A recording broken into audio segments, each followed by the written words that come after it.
My name is Stephen Hauser, and as the 2016-17 American Heart Association President, it's my pleasure to welcome you to the Council on Hypertension 2016 Scientific Sessions in collaboration with the Council on Kidney and Cardiovascular Disease.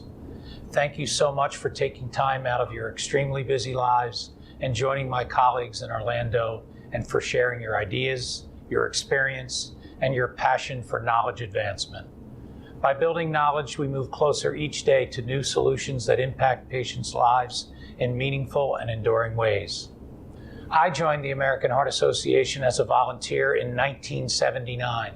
When I reflect on what has kept me involved and engaged with an organization for nearly 4 decades, it's the science that we do to improve lives every day, and the people.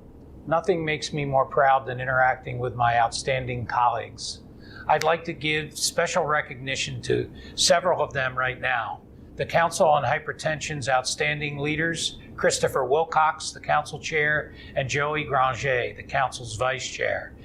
And the Council on Kidney and Cardiovascular Disease Chair, Nuria Pastor-Soler, and Vice Chair Vivek Bala. Let's give them a round of applause. I also want to acknowledge the program committee members who have worked so hard to make this week's remarkable conference possible. The committee is led by Chair Joey Granger and Vice Chair David Ellison. Please join me in a round of applause for them and their committee. It's been another great year for the Councils on Hypertension and Kidney and Cardiovascular Disease. Hypertension currently has more than 1,100 members, and 37% of them are international members. Kidney has over 450 members, with 24% of them being international members. Hypertension has elected 7 members to become fellows of the American Heart Association since September of last year, and Kidney has elected 1. Our members have a prominent role in advancing the American Heart Association's mission. Over the past 2 decades, 5 council members have been named as American Heart Association Distinguished Scientists, and 13 have received the association's Distinguished Achievement Award. I'd like to congratulate member Raymond Townsend, who was recognized as Physician of the Year at the AHA Awards luncheon in June. At this meeting, we are pleased to host members and not yet members alike. For you not yet members, I extend to you my personal invitation to join. As I mentioned, I joined the AHA as a member nearly 4 decades ago and have found that the American Heart Association has been an integral part of my professional growth. It's the place where I can make a difference in the care of patients and their families. I'm obviously not alone in that sentiment, as our professional membership continues to grow. In fact, we set another record this year with more than 33,000 members representing 74 specialties and 130 countries. Our professional members give generously of their time and expertise to lead decision-making in health policy, treatment protocols, prevention recommendations, and more. With their leadership, we publish more than 30 scientific statements each year, and they make important contributions to American Heart Association journals like Hypertension, which continues to be the world's #1 journal dedicated to basic, clinical, and population science related to hypertension. Our science leaders are also working hard to drive us closer to our 2020 impact goal of reducing cardiovascular diseases and stroke deaths among all Americans by 20%, while also improving the health of all Americans by 20%. We're well on our way to achieving the mortality portion of the 2020 goal. Through the first half decade of work toward the AHA's 2020 goal, we have already seen a decrease of 14.9% in deaths from cardiovascular disease and a 16.1% decrease in deaths from stroke. Relative to the cardiovascular health portion of the goal, however, the news is mixed.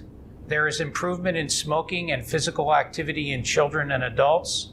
There is improvement in glucose management and hypertension control in children. And there has been improvement in cholesterol levels and healthy diet scores in adults.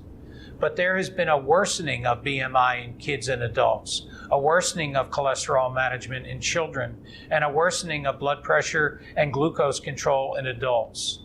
So we still have our work cut out for us. As everyone here knows very well, research is the foundation of all efforts to overcome the devastating impact of cardiovascular diseases and stroke. I'm proud to report that the AHA continues to be the nation's largest funder of such research outside the federal government. Last fiscal year, we funded over $140 million in new research, and since 1949, we've funded more than $4 billion in cardiovascular research. In addition to individual research awards, we have embarked on bold new initiatives to transform the future of cardiovascular medicine. We recently announced our One Brave Idea Award, which is a $75 million investment in seeking a cure for coronary heart disease. The funding was provided by $25 million each from the AHA, Verily, and AstraZeneca. After reviewing over 300 applications, we found a visionary leader with a brave idea who could lead us to the end of coronary heart disease. This leader not only has a bold vision, but also possesses the ability to assemble an interdisciplinary team of experts to bring this research vision to life. To learn more about our first recipient and their exciting plan, please visit the AHA website. Another important and innovative way that we've advanced research is through our strategically focused networks. We are funding 2 networks each year. Each network is comprised of 3 to 4 institutions working on 3 projects, each that will be focused on one area strategic to the AHA's mission. We're currently funding 5 strategically focused research networks, focusing on themes of prevention, disparities, women's health, heart failure, and hypertension. I know there are many people in this audience who are members from this hypertension network.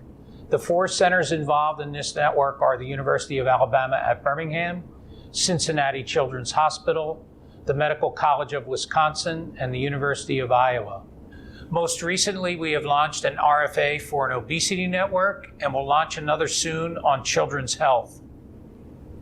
The final initiative I would like to share with you is the Initiative for Precision Cardiovascular Medicine. Previously, this was named the Cardiovascular Genome-Phenome Study.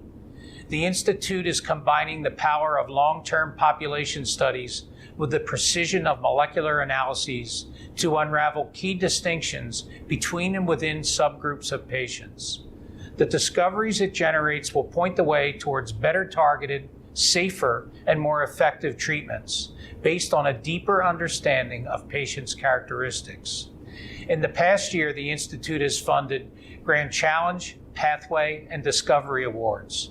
The centers receiving these funds span the entire United States. That's just a small glimpse of the year in the councils on hypertension and kidney and cardiovascular disease and in the AHA. We as an organization have accomplished much, and the people in this audience played a significant role. Thank you again for joining us, and have a great conference.